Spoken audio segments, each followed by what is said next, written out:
I have not scripted anything for this video, so bear with me, for it will be very rambly.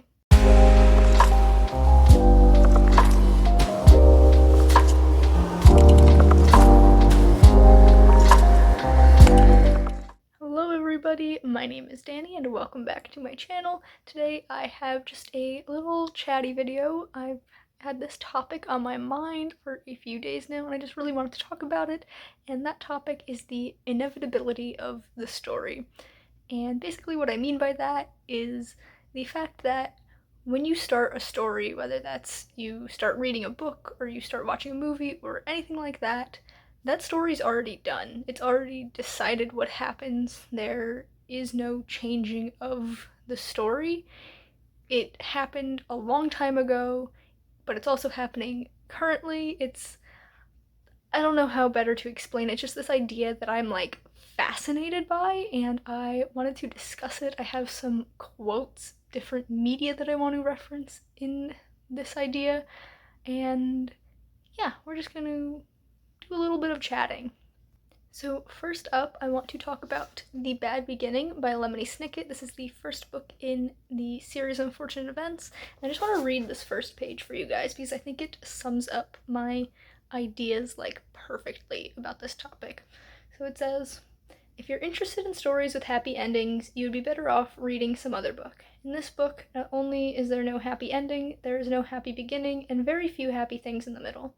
This is because not very many happy things happened in the lives of the three Baudelaire youngsters. Violet, Klaus, and Sunny Baudelaire were intelligent children, and they were charming and resourceful and had pleasant facial features, but they were extremely unlucky, and with most everything that happened to them was rife with misfortune, misery, and despair. I'm sorry to tell you this, but that's how the story goes. What a fantastic way to start a story, to start a book. Like, this is the first book in a 13-book series, so this story goes on for a long while, and like, I just think this is such a beautiful way to start it by saying like, hey, this story has already happened. The events that you are about to read will not always be pleasant. In fact, most often will not be, and that's just how the story goes. And like, oh, it's so good. I love that so much. There is another quote that I want to share with you that comes from Matt Stover's novelization of the movie Revenge of the Sith, and so I'm going to be looking like above the camera for a moment to read it off my screen, so it's going to look a little bit funny, but I love this quote too. So he says, "This story happened a long time ago in a galaxy far, far away. It is already over. Nothing can be done to change it. It is a story of love and loss, brotherhood and betrayal, courage and sacrifice, and the death of dreams. It is a story of the blurred line between our best and our worst. It is the story of the end of an age, a strange thing about stories, that this all happened so long ago and so far away that the words cannot describe the time or distance. It also is happening right now, right here. It is happening as you read these words. This is how 25 millennia come to a close." Like, how can you read that and not be like blown away by the concept of time and space and just, it's fantastic. I love this idea so much where you know that a story is going to end, and even if you know the ending, you might not know how you get there, but like, there's no changing it. Whether you read a book or not, that story has already happened, and those characters have already gone through those things. And yeah, it's fictional, but like, it still has this emotional pull, and I think it's amazing. Staying on the whole Star Wars trend, that's why I love the movie Rogue One so much. So Rogue One takes place between two of the original movies, and like, actually I think it's between the two trilogies. It's been a while since I've watched Star Wars, so I don't remember exactly. Do not hate me for that.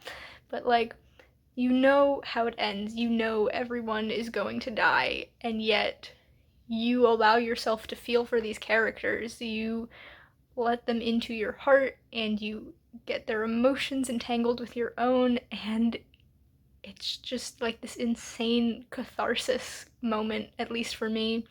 And in a similar way, that's why I've been loving Exandria Unlimited Calamity, which is this mini-series run by Critical Role right now. So a little bit of backstory. The Calamity is like an event that happened in the history of the world that Critical Role games take place in, where like 2/3 of the planet's population was wiped out as this like war between the gods raged on. And so this mini-series that has been running, the third episode just came out, and by the time you see this, actually the fourth episode and final episode will have come out. It's like, you know, this has already happened in the past. It's like a millennia before any of the main Critical Role stories we get, and yet these characters are alive in this moment, but they're already dead, they're gone, their stories have passed, but they are being told now, and I'm doing a terrible job. I really should have scripted this, but like, whatever. I'm just in love with this concept of the story being eternal, and I wanted to make this video to see if other people are too. I do have another quote for you guys that's a little bit different. This is from Rosencrantz and Guildenstern Are Dead by Tom Stoppard, which is one of my favorite plays ever. It is based off of Hamlet, which is my favorite Shakespeare ever. If you've not read Hamlet, Rosencrantz and Guildenstern are two like side characters who are like friends with Hamlet, and then the king is like, hey, like, watch my son, well, nephew, stepson thing, let me know what he's doing, and then Hamlet kind of like tricks them to go off to their death. But Rosencrantz and Guildenstern Are Dead is the events of Hamlet told from Rosencrantz and Guildenstern's point of view. It's very nihilistic. It's so good. But there's one line where one of them says, "There must have been a time in the beginning when we could have said no, but somehow we missed it. Oh well, we'll know better next time." And it's that "we'll know better next time" that like gets me, because especially with plays like Shakespeare too, like especially the fact that he's so prolific and his plays will be put on again and again and again throughout history, like these stories are over, they're done, but they are never going to be done being told. And as long as these stories are being told, these characters are still alive, but at the same time they're not. And like that duality, it just, oh, it makes me feral. It's so good. I could talk about it for hours, but I'm already rambling so much and just repeating myself.